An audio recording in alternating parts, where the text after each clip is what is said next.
Yo, what is going on, guys? This is Blackstar1 here, and today we are going to be revisiting one of the most infamous flops in gaming history.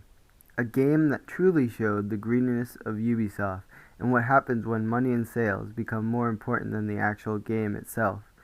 As you probably saw from the title, the game I am talking about is Watch Dogs 1. This game has been a big example of failures in gaming. But was it all Ubisoft's fault, or did other factors play a role in this game's downfall, such as overhyping by the media and gamers alike, and expectations reaching a point to where the devs never intended the game to be? And how does Watch Dogs hold up in 2021? And was all the bad press and bad feelings from players and media alike it got deserved, or was it a product of expectations and hype for the game being way over what it was ever intended to be? But without further ado, let's cue the intro.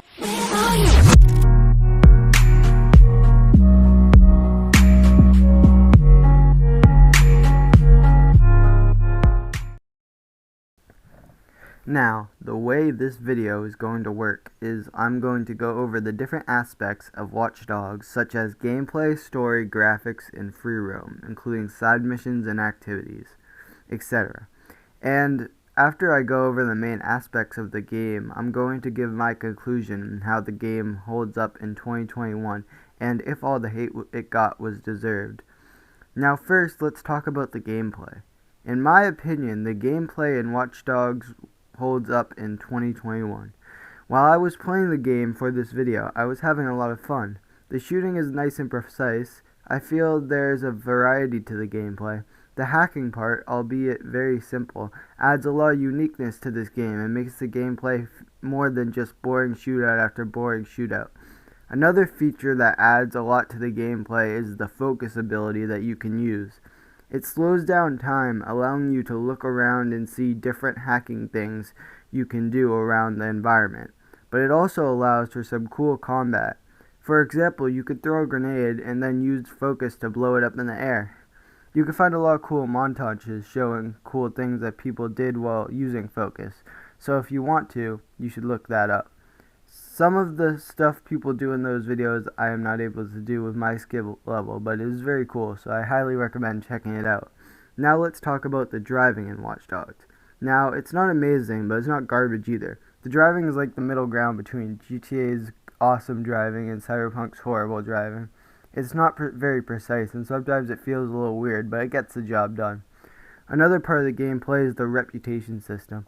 The reputation system is basically tied in with the stuff you do in free mode as well as side missions that I will get into later. Basically, when you do something bad like kill people, you lose points, while if you do a vigilante side mission, helping people, you gain points. Now, I'm going to be honest, the system is kind of broken. It makes you balance fun and actually caring about the system. For example, killing a police officer takes away a lot of points in the system, and you have to kill police officers to get away from them a lot, so kinda have to ignore the system entirely if you want to have fun with the game.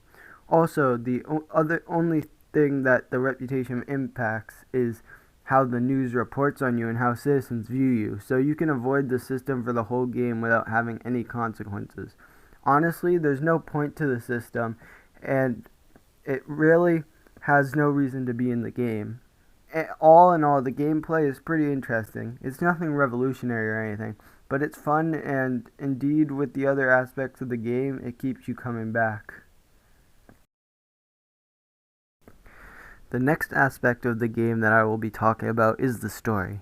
A basic summary of the story is that you play as Aiden Pierce, a former criminal hacker who is now out for revenge after a failed attempt to off him and from some hitmen ends in his niece Lena's death. You play through his quest to find out who the hitmen were and who sent them. Aiden himself has very little personality, but the characters around the story, such as Jordy, are great. Jordy is a fixer that Aiden hires to help him on his mission of vengeance. He helps Aiden acquire equipment and make plans, and also serves some comical relief throughout the story. Now, I think that the story in this game is good. It's a little above average. but Watch Dogs definitely has some plot holes. I'm going to keep this video spoiler free, but I will say that there are some points of the game where you just have to go with what the game tells you and not think too deeply about the how or why that something happens. But overall, it's a good story, and I highly recommend playing through it. I know it kept me at least engaged throughout it, and I think that it at least is a story that is pretty easy to follow. Now, the next aspect of the game I want to talk about is the graphics. The graphics of Watch Dogs hold up okay in 2021, and honestly, for a game that came out post GTA 5, I kind of expected better. Now, this was one of the big complaints and a big part of the backlash when Watch Dogs originally came out. The graphics were heavily downgraded from when they were shown off. The whole presentation seemed upgraded from the actual game because the population around Chicago was also downgraded to less citizens when walking around. The graphics are fine and you can play without them being an eyesore, but they are nothing special. Also, the graphics I saw were upgraded to the highest possible level they can be on console because I was playing on my Xbox Series X. But if you're going to play this game on Xbox One, the graphics and the frame rate aren't very stable as they were when I played them.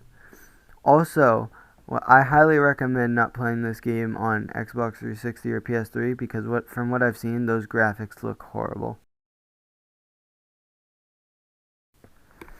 The next and final aspect of the game that we will be discussing today in this video is the free roam / side missions and activities. Some of the main side activities that you can do are vigilante missions and criminal convoys. The vigilante crime missions are events that happen that when you are alerted that a criminal might do something criminal in an area, and then you go to that area and try to stop the criminal. By doing these missions, you get a lot of good rep points in the system. Another main side activity you can do is criminal convoys. In criminal convoys, you have to stop and knock out a criminal while in a vehicle. These criminals are usually surrounded by enemies that will try and stop you from getting to the main criminal that you need to get to. You will get XP for doing these missions. Some other activities you have the option to do are investigations and gang hideouts. In the investigations, you have to follow clues in the path of criminals to stop and catch them. For doing these, you get vehicles, cash, trophies, and achievements. In gang hideouts, you have to clear out a hideout of a gang by eliminating all members through any means necessary. You earn cash for doing these. Other than those activities, in free roam you can start a fight with police. The police AI isn't anything special, but it puts up a good fight. Another fun part of free roam is hacking stuff. You can hack streetlights, causing big crashes, and you can hack people's phones, getting access to bank accounts and info about people. Those are some of the side activities and free roam things you can do in Watch Dogs 1.